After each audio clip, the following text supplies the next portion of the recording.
बंधुगण मु आस्ट्रोलॉजर गोपाल चंद्र राज बैरामनगर बालेश्वर आस्ट्रोपाम सेंटर रु मोर समस्त दर्शक बंधु मान सप्रेम नमस्कार।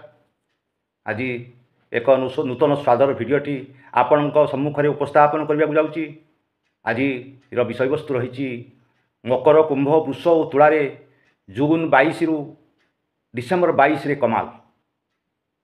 आज एक नूतन स्वादर भिडियो या मूल शेष पर्यंत देखंतु एवं यार विषय वस्तु को एंजॉय करंतु। विषय वस्तु को एबे जिबा जून 22 रु डिसेम्बर 22 सूर्यंकर दक्षिणायर समय सीमा दिनर अवधि धीरे धीरे कमिबा एवं रातिर अवधि धीरे धीरे बढ़िबार समय। ये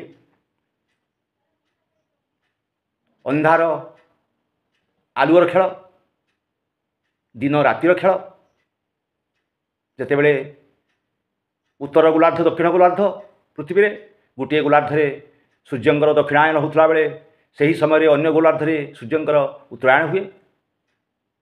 तेणु ये विपरीतात्मक अवस्था दे समयर कालचक्र गड़ी चले।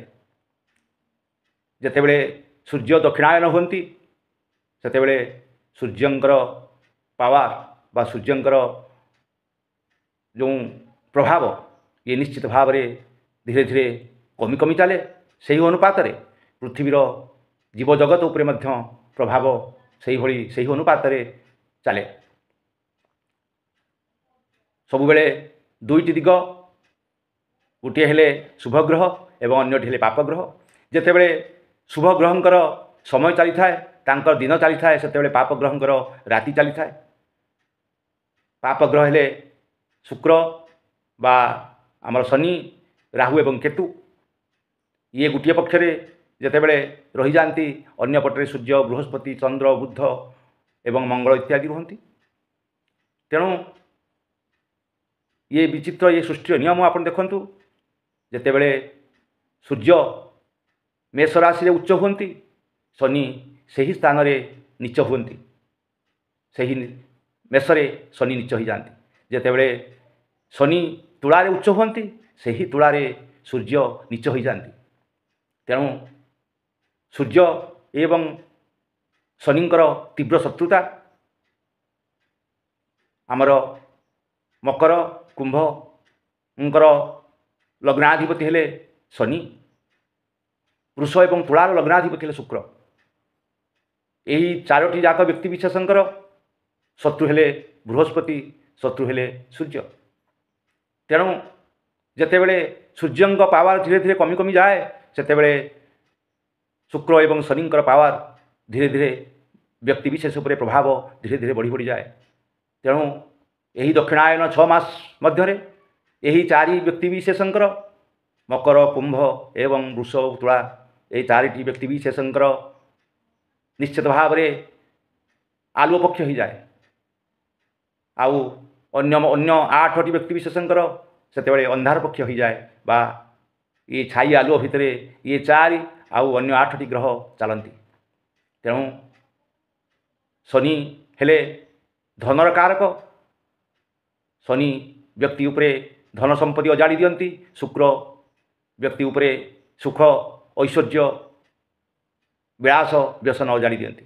तेणु यही 4 व्यक्ति विशेष मकर कुंभ वृष तुला निश्चित भाव में शुक्र एवं शनिंकर राहु केतुंग सहित मिसी शुभ फल से माने पाइबे। जदि यही 4 व्यक्ति विशेषकर जातक शनि टिके भल स्थान रे थिबो से व्यक्ति निश्चित भाव में यही 6 मास रे 4 चांस से लगिजिव। से माने अनेक सफलतार शीर्ष को अतिक्रम करिवे। कारण जितेबले सेमानक शत्रु बृहस्पति एवं सूर्य पावरलेस ही मौन होइजिवे से माने ऑब्स्टैकल करिवार सेमानकर शक्ति नथिबो। सेतेबले शनि एवं शुक्र सेमानकर निश्चित भाव में पावर देखेबे एवं सेमाने सबुकिछि आशीष शुभ आशीर्वाद से व्यक्ति विशेष उपरे ओजाड़ी देवे।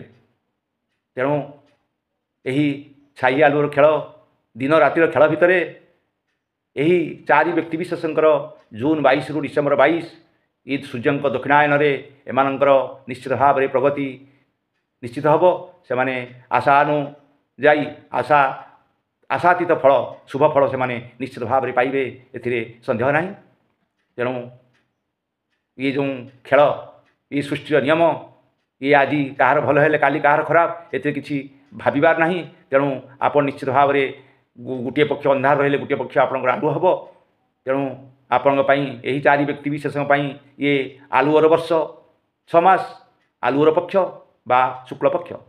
तेणु मोर यही चारि व्यक्ति विशेष को अनेक अनेक शुभकामना से माने यही 6 मास निश्चित भाव में सफलगामी हूँ एवं निश्चित भाव में सुखरे से जीवन अतिबाहित हो एवं से सबू दुख दुर्विपाक सबू कष्ट लाघव हो एतिक आज मोर सृष्टि बा भगवान उपरे प्रार्थना।